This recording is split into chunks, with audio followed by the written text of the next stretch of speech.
Okay, take number 5. The four past ones have been because the border graphic was on the DiscQuest one, and this is not DiscQuest, this is MeQuest. It's just a joke. But anyways, a few days ago, I'm on the Switch to Linux Matrix channel, our Matrix room with, many different rooms. I'm on the general discussions. And, we had a new person come on. And it's a woman that's down south right now. I'm in New Hampshire where everything is south. So, but this woman, she's at school. And, she's brand new to the Matrix rooms and said, hello, hi. And let me just fix that. Yeah, that's better. Came in and said hi. And I'm like, oh, hi, how are you? Welcome. I like to greet people on occasion. And so we had gotten, we were chatting a little bit. She asked me what how I was doing and what I was doing. I'm like, yeah, I'm okay. I'm just trying to decide what kind of video I want to do next because I'm all caught up. And and she was like, yeah. I'm like, hey, how about you? She's like, oh, I'm just studying stuff like that. And, it's a sewing thing. And I'm like, sewing's really a good skill to have. And, it's a lost skill by many stretches. And we chatted about sewing to a degree a little bit. I talked about how I've got a sewing machine right there. That's my sewing machine, and I'll tell you about that in a minute. But she also showed a picture of something that she crocheted. It happened to be that guy, Tux the Penguin. And it looked fantastic. And another woman popped on. She's a usual, and she's been with us for a while. And she comes in, and they got talking. They got chatting. She's like, "Oh, that's awesome. That's fantastic." Blah, blah, blah. And they just started chatting. So it was kind of heartwarming. I kind of had a little bit of involvement in those two greeting of sorts. I kept the conversation going, and then the other person came in, and they just hit it off, and they had a great conversation. And and of course, with further discussions, I basically backed off, and I happened to mention this thing, and that's going to be the subject of this video. And because I got inspired by the discussions, stuff like that, with this woman, and I'm like, you know what, I really should do a video about this thing. And and she's like, I'll watch it. And I'm like, well, that decides it. I'm making it, so here I am making it. And so here we go. I'll start off with a brief intro. That is what is called a sewing desk. Who remembers those? Tell me down below. Tell me out on the Fediverse. Those links are down below. And yeah, it's a sewing desk from the 60s.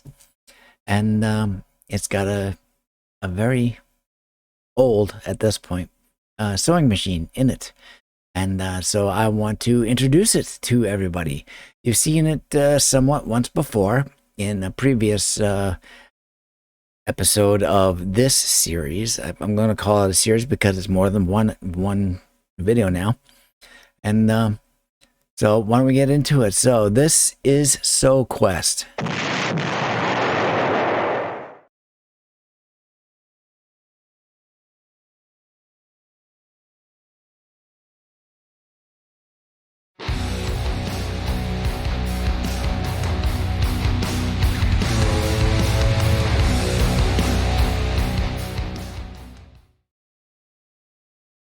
Welcome back, everybody, to the AnKorage.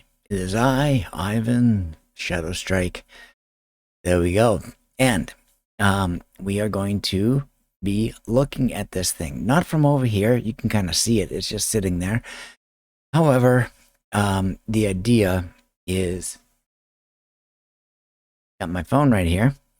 The audio is bad on this thing, so I have to do some post on the video to get the sound volume up. So I'll be doing that, but I have already recorded the portion for the phone. I had this, and I mounted it on this so that it wouldn't shake or anything, to be nice and stable. And I took the video, and what I do is I get up and close with the thing, and I talk about the desk, and I talk about the sewing machine. So, and I mentioned it in here, but it's a Singer 401A, and it's from the 60s. And so let's just get right into the phone footage, and we'll show you about. So let's take a look at that. Okay, so here's the unit, and it's a pretty good unit. It's nice and sturdy. I mean, granted, a lot of this is particle board, but here it is. And I recently, in the past few years, I refinished the top because, it's got this veneer. You can kind of see it here. And, it's been affected by heat and moisture and stuff like that. So I just painted it with a little bit of some Krylon spray paint. It's a stone finish. And then I shot it with a polyurethane feldspar. So this thing, it's got that nice 60s motif to it. It's very nice. And over here is storage. So that opens up and you can have things with storage in it. I just recently bought this. This is some oil because it needs an oiling. And it's got some different things, It's got some thread, there's some needles, and things of that sort. So there you can keep tools like the power cord, stuff like that. And here is a stabilization rod, because if I open it, that opens up. And what that does is allows you to open it up all the way. This won't open up all the way because there's stuff in the chair right here. But it gives you a little bit of place to put your fabrics and stuff like that, to have it when you have a nice large piece. And then the machine's down in here. So what you do is you lift this up and then you grab it. You lift it up. And then you place this down. And then that sits like that. Let me just take a look at the image. Yeah, slight adjustment. So here we go. So why don't I bring this forward a little bit so we can actually get a better shot of it. Or try to. There we go. Much better. Okay. So this is a Singer 401. It's from the 60s. And I know that it was purchased brand new back then. And I'm custodian of this unit today. So, do I sew? Not necessarily. I don't. But do I know how? A little. Have I used this machine myself? Yes. How long has it been? Over 40 years. A relative, I remember, used to use this a number of times. My mother had purchased this. How many times have I seen her actually use it? As far as my memory goes, no more than twice. As far as my other relative goes, less than 6, but more than 2. I think, if I'm remembering correctly. So here's the machine. So I'll kind of talk about it from the top down. On the top, we've got 2 spots here for thread spools. So, and they're supposed to have each a couple of these little pads. One just disappeared over the years, so I can replace that. And then this section here, if you open it, you get a lot of different stitchings. A lot of different stitching patterns, and it's a wheel type thing. There are a number of different little wheels that slide into here that allows you to have these different types of stitches. I don't have the wheels for these. I can't remember if this actually had wheels. It may have. I think I remember seeing them at one point, and this goes back decades, but I don't have any more. They weren't in the storage unit on the side. So what you do is you have your thread spools here, and then you'd feed them down through here onto this, and then that's my feel there. Goes to this little tensioner. I'm calling it a tensioner. And then you feed it down to the needle, and then you've got the foot right here. And then down below here is your spot for your bobbin. I've got one in here because this has been used.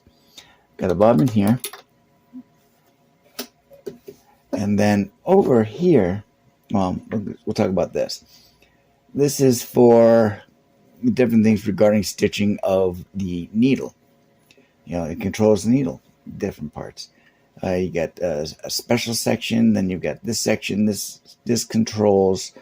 It's like you've got your needle go straight down, but this knob, there's two knobs here, an inner and an outer. It can control the width, how deep, stuff like that. This unit is kind of like your center point on where to place the needle within the foot. So you got that. If you want to change it to the left, you just push it down over to the left and such. Over here on the right, here's the famous get going wheel. It's got a name, but I don't know what it is. I call it the get going wheel. It spins around. In the old days, this used to have to be spun, because if I spin it, you can see over here, this is going to go up and down. So this is here for when you want to do some movement manually, because if you look down at the needle, you'll see it moving. So you can do that. And this here, I talked about fine and stuff like that. I just currently forget what this is for. I don't use it. This portion is a thimble winder. No, not thimble winder. It's a bobbin winder. So basically, you would take a bobbin when you're out of thread on the bobbin. You'd feed it up onto here. And then you'd also put a spool of thread down here on this post. Feed it through this little guide. And then up to the bobbin on this wheel. And this has a rubber wheel on the side. So what you would do is you would actually take it, push it like that up against this section of the hand wheel. And there is a lever down here.